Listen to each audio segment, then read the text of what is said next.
당초 슐레지엔을 목표로 전쟁을 일으킨 프리드리히가 브레슬라우 조약을 통해 슐레지엔의 지배권을 인정받았음에도 불구하고 프라하로 진군한 이유는 마리아 테레지아가 비밀리에 체결된 브레슬라우 협정의 내용을 폭로하면서 외교적으로 몰렸기 때문입니다.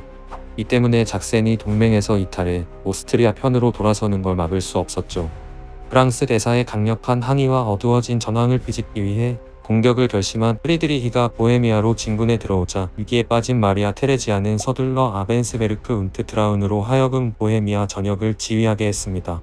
트라운은 초토화 전술을 펼치며 프로이센의 병참선을 차단하고 소규모 부대를 이용한 기습전을 감행했습니다.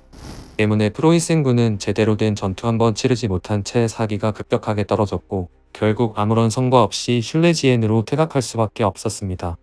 훗날 프리드리히는 트라운에게 전술이 무엇인지를 배웠다라고 할 만큼 큰 충격을 받았으나 슐레지엔에서 빠르게 재정비한 후 다시 한번 기회를 엿보게 됩니다. 폴랑드르에서 되돌아온 오스트리아의 총사령관 카를 알렉산더는 새롭게 동맹에 들어온 작센 바이센 펠스 공작 요한 아돌프 2세의 작센군과 함께 6만 2천의 병력으로 슐레지엔으로 진격했습니다. 이때 프리드리히는 카를 알렉산더가 리에젠지브리즈 산을 건너 슐레지엔으로 진입할 것으로 예측하고 있었습니다. 만약 오스트리아군이 그런 행동을 보인다면 곧바로 기습 공격을 가해 단번에 경멸시키려 했죠. 프로이센의 치텐 후사르는 오스트리아군의 뒤를 조용히 뒤따르며 프리드리히에게 오스트리아군의 위치를 지속적으로 알렸습니다. 1745년 6월 4일 카를 알렉산더가 리에젠지브리지 산을 넘어 슐레지엔으로 진입하자 프리드리히는 곧바로 반격에 나서 양군은 호헨프리트베르크에서 격돌하게 됩니다. 치텐 후사르의 활약으로 적의 위치를 파악하고 있던 프리드리히는 기습 효과를 극대화하기 위해 야간의 공격을 감행하기로 결정했습니다. 프로이센군은 진영에 불을 켜둔 채로 은밀히 이동했지만 예상과는 달리 스트리가우 강의 다리가 너무 작아 전군이 강을 건너는 데 많은 시간을 허비해야만 했습니다. 일이 이렇게 되자 프리드리히는 일부 병력에 재량권을 부여해 다른 경로를 찾아 알아서 합류하게 하곤 선발대를 보내 작센군을 공격하게 했습니다.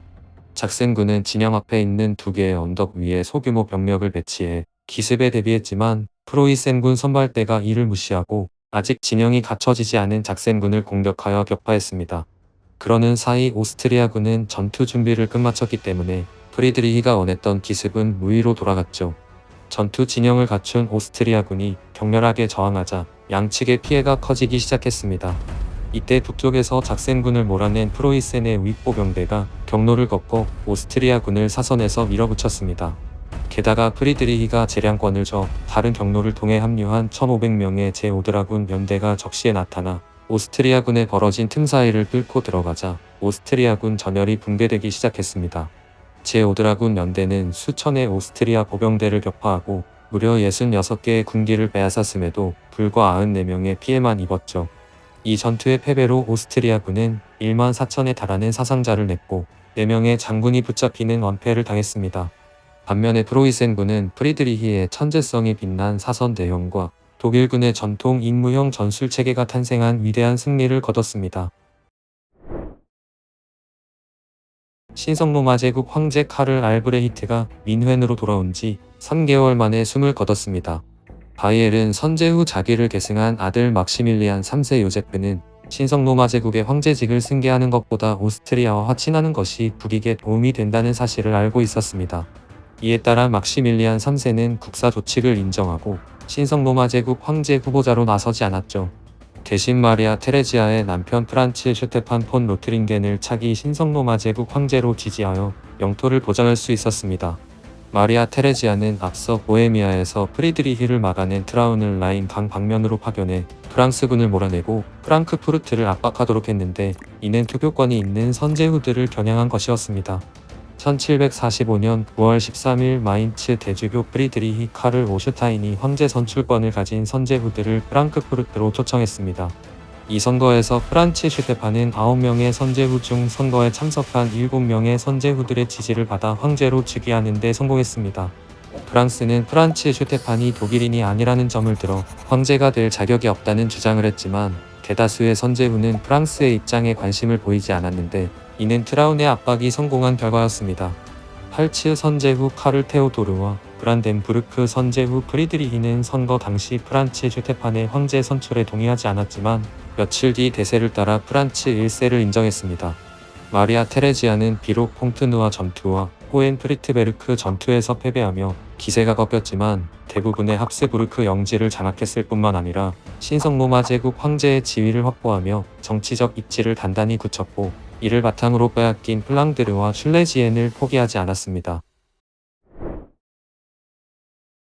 1745년 9월 30일 카를 알렉산더는 다시 한번 군을 이끌고 프로이센에게 맞섰습니다. 당시 프리드리히는 카를 알렉산더의 형 프란츠 슈테판의 황제 즉위식이 끝난 지 얼마 되지 않은 시점이라 완전히 방심하고 있었고, 병력을 분산 배치했기 때문에 휘하에는 22,500명밖에 없었습니다. 카를 알렉산더는 이 기회를 놓치지 않았고 안개를 틈타 주요 거점인 그라너코페 언덕을 장악했습니다. 게다가 오스트리아군은 4만에 달했죠. 안개가 걷히면서 상황을 파악한 프리드리히는 자신이 크나큰 공경에 처했다는 사실을 깨달았지만 후퇴 대신 정면 돌파를 감행하기로 결정했습니다. 프로이센군은 신속히 움직여 그라너코페 언덕에 포진한 오스트리아군을 향해 돌격했죠.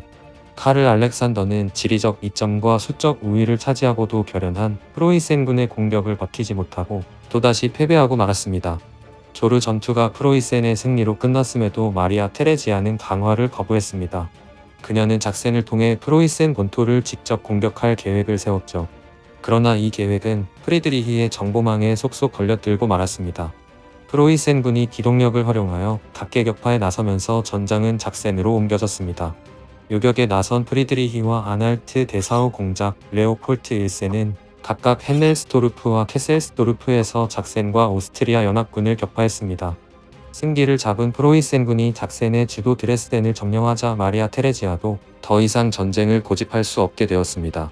오스트리아와 프로이센의 대결은 드레스덴 조약을 통해 끝을 맺었고, 그 결과 프리드리히는 슐레지엔의 영유권과 작센으로부터 막대한 배상금을 받아내며 국민들로부터 대왕으로 불리기 시작했습니다.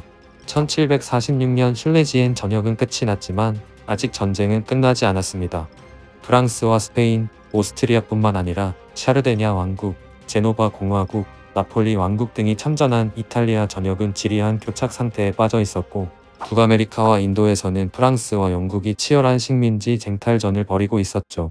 한편 플랑드르에서는 프로이센군으로부터 자유로워진 카를 알렉산더의 오스트리아 주력군이 존 리고니어의 영국군과 발데크 피르몬트의 네덜란드군과 합세하여 12만 명에 달하는 병력을 구성했습니다.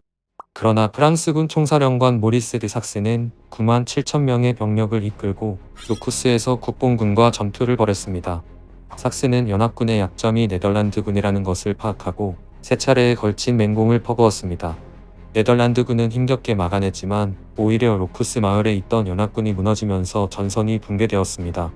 삭스는 로쿠스 전투에서 승리하며 플랑드르 전역을 석권했고, 이 공로로 루이 15세로부터 프랑스 대원수로 임명되었죠. 프랑스군은 기세를 몰아 네덜란드로 진격했습니다. 다급해진 국본군은 자코바이트 반란을 진압하고 돌아온 컴벌랜드 공작 윌리엄 오거스터스와 발데크의 네덜란드군, 카를 요제프 바티아니의 오스트리아군이 합쳐 6만의 병력을 구성한 이 라우펠트에서 프랑스군과 맞섰습니다.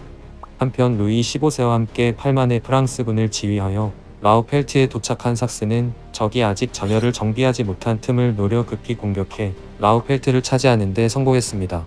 게다가 네덜란드군을 격파한 프랑스군 기병대가 퇴로를 막아 국본군은 전멸위기에 처했습니다. 이때 좌익에 있던 리고니어는 기병대를 이끌어 수적 열세에도 불구하고 프랑스 기병대를 격퇴하고 적의 추격을 막아 아군을 위기에서 구할 수 있었습니다. 다만 리고니어 자신은 전투 중 낙마하여 포로로 붙잡히고 말았죠. 존 리고니어를 붙잡은 루이 15세는 그를 잘 대우해 주었고 가능한 빨리 전쟁을 종결시키고 싶다는 메시지와 함께 컴벌랜드에게 돌려보냈습니다. 이렇게 라우펠트 전투는 삭스의 세 번째 빛나는 승리로 기록되었죠. 1748년 참전국들은 너나 할 것 없이 장기화된 전쟁의 부담을 느끼고 있었기 때문에 신성로마 제국 아헨에서 오스트리아 왕위 계승 전쟁을 종결짓는 엑스라샤펠 조약을 체결했습니다. 엑스라샤펠 조약을 통해 마리아 테레지아는 합스부르크 왕가의 대부분 영지를 상속받고 남편의 신성로마 제국 황제직을 국제적으로 공인받을 수 있었습니다. 영국은 식민지 쟁탈전에서 유리한 고지를 점거하며 북아메리카와 인도에서 영향력을 확대할 수 있었습니다. 반면 프랑스는 sak스의 빛나는 승리에도 불구하고 오스트리아령 네덜란드를 포기했고, 그 대가로 얻은 것이라고는 북아메리카의 몇몇 요새뿐이었죠. 이 조약의 최대 수혜국은 프로이센으로 슐레지엔의 영유권을 재확인받았으며 군사 강대국의 위치로 올라서게 되었습니다. 그러나 슐레지엔이라는 전쟁의 불씨는 꺼지지 않고 10년이 채 되지 않아 다시 타오르게 됩니다.